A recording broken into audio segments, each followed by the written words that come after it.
Universitas Kristen Indonesia, Fakultas Hukum, Prodi Ilmu Hukum, Angkatan 2020. Halo semuanya, Shalom, Assalamualaikum warahmatullahi wabarakatuh. Om Swastiastu, Namo Buddhaya, Salam Kebajikan.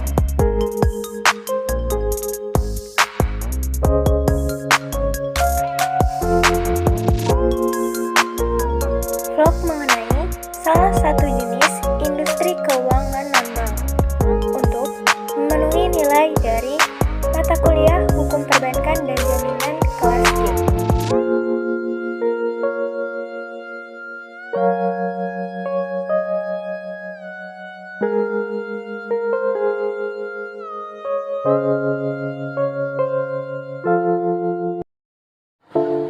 Halo semuanya, perkenalkan nama saya Angelika Pratiwiletusa dengan NIM 204501116.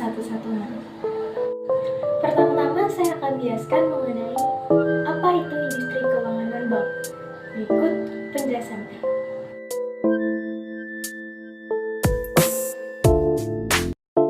Industri keuangan non-bank atau IKNB merupakan lembaga yang menyelenggarakan aktivitas berupa penghimpunan dana dari masyarakat lalu menyalurkannya untuk kegiatan investasi di perusahaan, serta menerbitkan surat berharga. Dan industri keuangan non-bank dalam istilah dahulunya disebut sebagai lembaga keuangan bukan bank atau disebut dengan LKBB, yang didirikan sejak tahun 1972 menurut Surat Keputusan Menteri Keuangan nomor 38/MK/04/1972 yang diketahui bahwa tujuan pendiriannya ialah untuk mendorong perkembangan pasar modal agar penyaluran dananya lebih efisien sehingga dapat meningkatkan kesejahteraan masyarakat. Industri keuangan non-bank itu termasuk lembaga yang diawasi oleh Otoritas Jasa Keuangan atau OJK sebagai otoritas pengawas lembaga keuangan di Indonesia. IKNB ini memiliki fungsi selain menghimpun dan menyalurkan dana, ia juga memiliki beberapa fungsi lain, yaitu yang A, ada menghimpun dana masyarakat serta mengeluarkan surat berharga. Yang B, memberi layanan penyertaan modal ke perusahaan maupun proyek-proyek tertentu dalam jangka waktu sementara sebelum diperjualbelikan ke pasar modal. Yang C, memberi permodalan kepada masyarakat ekonomi menengah ke bawah sehingga mereka mampu membangun suatu usaha. Yang D, untuk menjadi perantara antara perusahaan di Indonesia dengan pemerintah agar mendapat kelancaran permodalan. Yang E, sebagai perantara mencari tenaga ahli dan nasihat profesional. Yang F, untuk memperluas sumber pendanaan usaha di sektor swasta. Dan seperti yang kita tahu bahwa IKNB dalam menjalankan usahanya itu juga mengedepankan dua prinsip utama. Yang pertama, melaporkan tiap transaksi yang mencurigakan. Misalnya, bila transaksi dalam jumlah yang tidak wajar di luar kebiasaan nasabah sehingga bisa dicurigai sebagai tindakan pencucian uang atau pendanaan untuk terorisme. Dan yang kedua, itu harus mengenal latar belakang nasabah, identitas, saldo dalam rekening, hingga kebiasaan transaksi dari nasabah tersebut. Pada video kali ini, akan menjelaskan mengenai dari salah satu jenis industri keuangan non-bank, yaitu factoring atau ajak piutang. Dan berikut penjelasannya.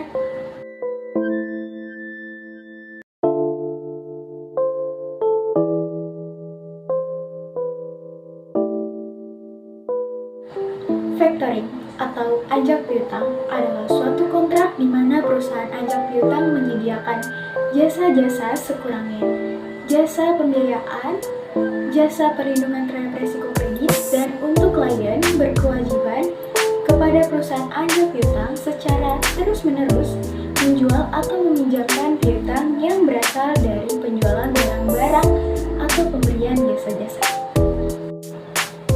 Dan berdasarkan Keputusan Menteri Keuangan nomor 1 KMK.013/1998 tertanggal 20 Desember 1998 bahwa perusahaan Anjak Piutang merupakan badan usaha yang melakukan kegiatan pembiayaan dalam bentuk pembelian dan atau pengalihan serta pengurusan piutang atau tagihan jangka pendek suatu perusahaan atau debitur dari transaksi perdagangan di dalam atau di luar negeri. Dan dari definisi tersebut dapat dikemukakan bahwa kegiatan anjak piutang meliputi yang pertama, pengambil alihan tagihan suatu perusahaan baik dengan cara dibeli atau dengan cara lain sesuai dengan kesepakatan. Yang kedua, mengelola usaha penjualan kredit pada suatu perusahaan. Yang ketiga, penagihan piutang perusahaan klien. Factoring atau anjak piutang itu memberikan sumbangsi yang cukup positif dalam pembangunan dunia usaha, yaitu yang pertama, menurunkan biaya produksi perusahaan.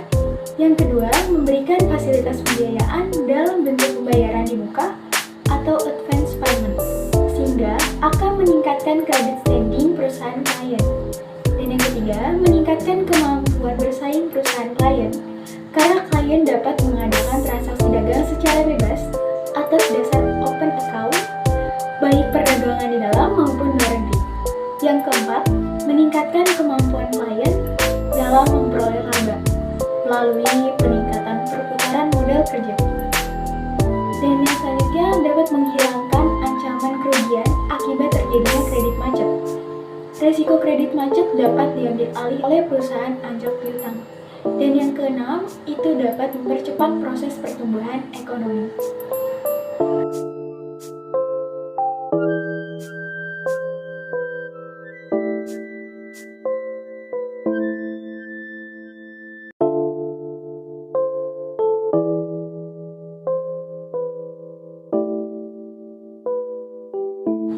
Berikut merupakan jenis-jenis dari fasilitas anjak piutang, yaitu berdasarkan pelayanan terbagi menjadi 4.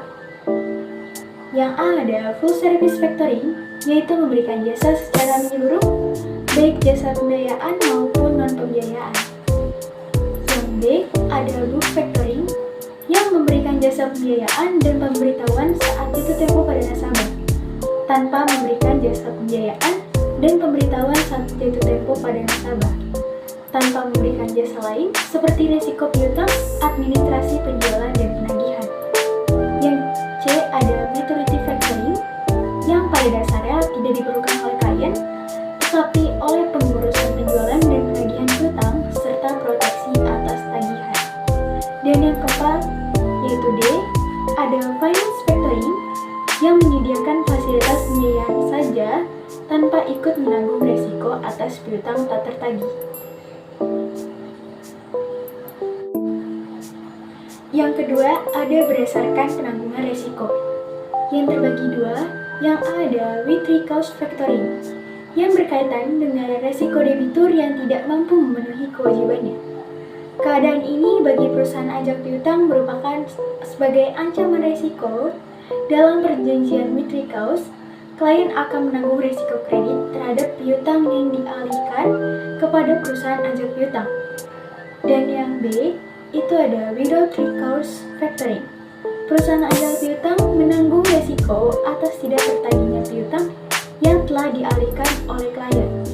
Namun dalam perjanjian anjak piutang dapat dicantumkan bahwa di luar keadaan macetnya tagihan dapat diberlakukan bentuk recourse. Yang kedua ada berdasarkan penanggungan resiko, yang terbagi dua. Yang A ada with recourse factoring, yang berkaitan dengan resiko debitur yang tidak mampu memenuhi kewajibannya. Keadaan ini bagi perusahaan anjak piutang merupakan sebagai ancaman resiko. Dalam perjanjian with recourse, klien akan menanggung resiko kredit terhadap piutang yang dialihkan kepada perusahaan anjak piutang. Dan yang B itu ada without recourse factoring. Perusahaan anjak piutang menanggung resiko atas tidak tertagihnya piutang yang telah dialihkan oleh klien. Namun dalam perjanjian anjak piutang dapat dicantumkan bahwa di luar keadaan macetnya tagihan dapat diberlakukan bentuk recourse. Yang ketiga, berdasarkan perjanjian. Yang A ada disclose factoring, yaitu pengalihan piutang kepada perusahaan anjak piutang dengan sepengetahuan pihak debitur atau customer. Oleh karena itu, pada saat piutang tersebut jatuh tempo, perusahaan anjak piutang memiliki hak tagih pada debitur yang bersangkutan. Yang B ada undisclosed factoring, yaitu transaksi penjualan atau penagihan piutang kepada perusahaan anjak piutang oleh klien tanpa pemberitahuan kepada debitur, kecuali bila ada pelanggaran atas kesepakatan pada pihak klien atau yang secara pihak perusahaan anjak piutang menganggap akan menghadapi risiko. Dan jenis keempat itu berdasarkan lingkup kegiatan. Yang A ada domestic factoring, yaitu kegiatan transaksi anjak piutang dengan melibatkan perusahaan anjak piutang, klien, dan debitur yang semuanya berdomisili di dalam negeri. Dan yang B ada international factoring, yaitu kegiatan anjak piutang untuk transaksi ekspor-impor barang yang melibatkan dua perusahaan factoring di masing-masing negara sebagai ekspor faktor dan import faktor. Dan jenis keempat itu berdasarkan lingkup kegiatan. Yang A ada domestic factoring, yaitu kegiatan transaksi anjak piutang dengan melibatkan perusahaan anjak piutang, klien, dan debitur yang semuanya berdomisili di dalam negeri.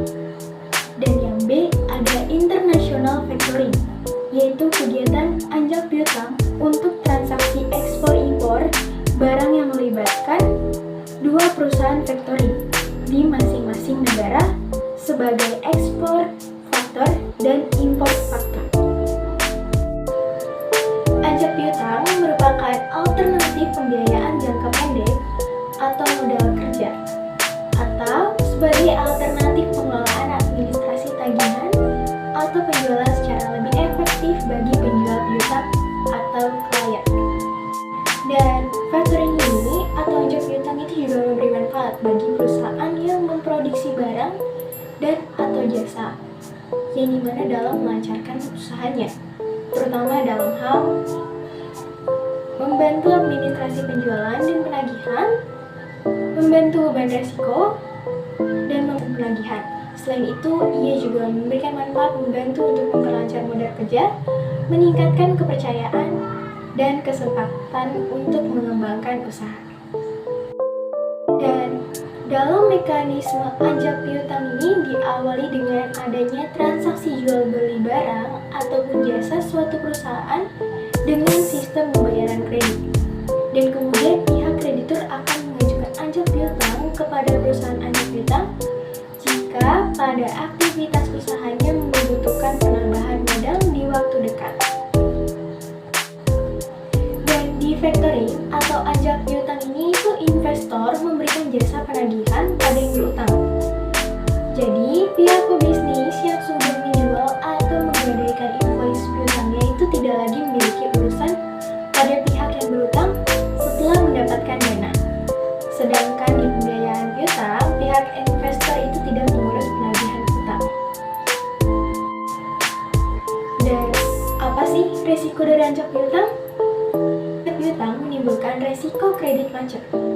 Kenapa begitu? Karena jika pihak ketiga tidak mampu melaksanakan tanggung jawab pembayaran utang yang berbentuk invoice tersebut, tentu saja sangat merugikan nama baik dari pihak peminjam dana. Karena bagaimanapun juga, nama baik dari si pihak peminjam dana tersebut itu juga akan tercoreng akibat dari si pihak ketiga ini yang tidak mampu melaksanakan tanggung jawab pembayaran utang tersebut. Dan itulah anjak piutang menimbulkan resiko kredit macet. Anjak piutang ini atau factoring ini juga cocok bagi perusahaan yang memerlukan sumber pembiayaan siap pakai sewaktu-waktu diperlukan, atau standby facility untuk kondisi yang khusus, seperti pemanfaatan pembelian barang dengan jumlah besar dengan diskon yang menarik. Dengan memperoleh advance payment, klien dapat memanfaatkan diskon yang dimaksud.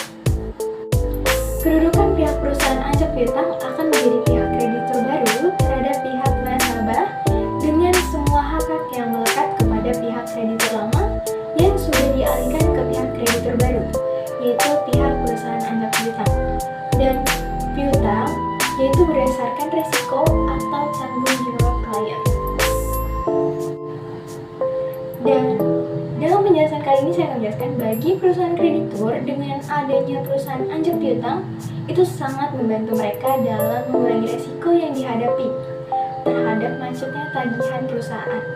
Dan di samping itu, mereka juga dapat lebih berkonsentrasi terhadap kegiatan lain yang lebih strategis di perusahaannya.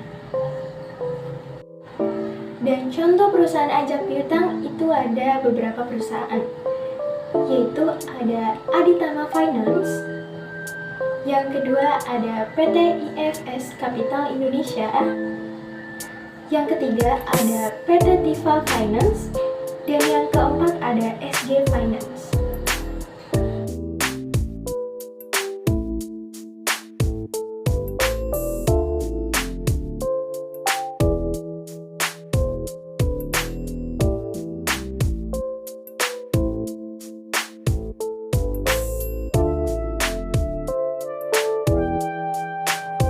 Dan yang pertama itu ada Aditama Finance, merupakan perusahaan pembiayaan yang hadir sebagai solusi keuangan melalui pembiayaan sewa guna usaha atau finance lease dan anjak piutang atau factoring.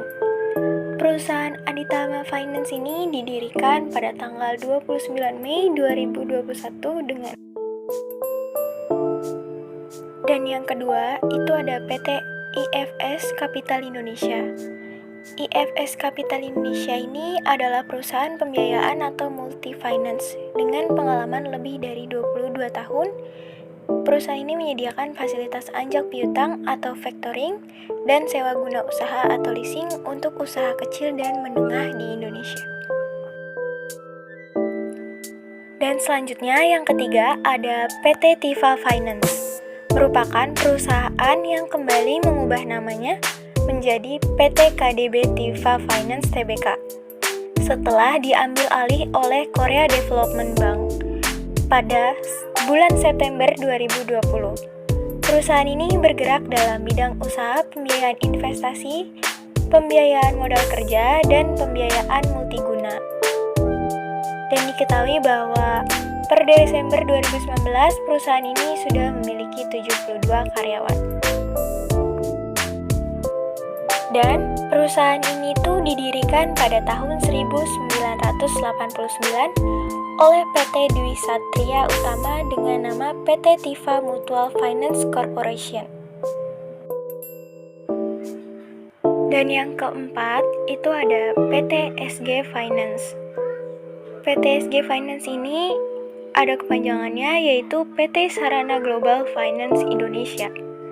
PT ini itu didirikan pada tanggal 30 Mei 2008. Dan diketahui bahwa berdasarkan regulasi OJK atau Otoritas Jasa Keuangan, PT Sarana Global Finance Indonesia ini memiliki acuan kinerja pelayanan pada bagian sektor wirausaha.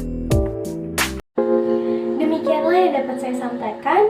Mohon maaf apabila penyampaian materi dari saya masih ada yang kurang, dan mohon maaf juga apabila ada tutur kata yang kurang berkenan. Atas perhatiannya, saya ucapkan terima kasih untuk Ibu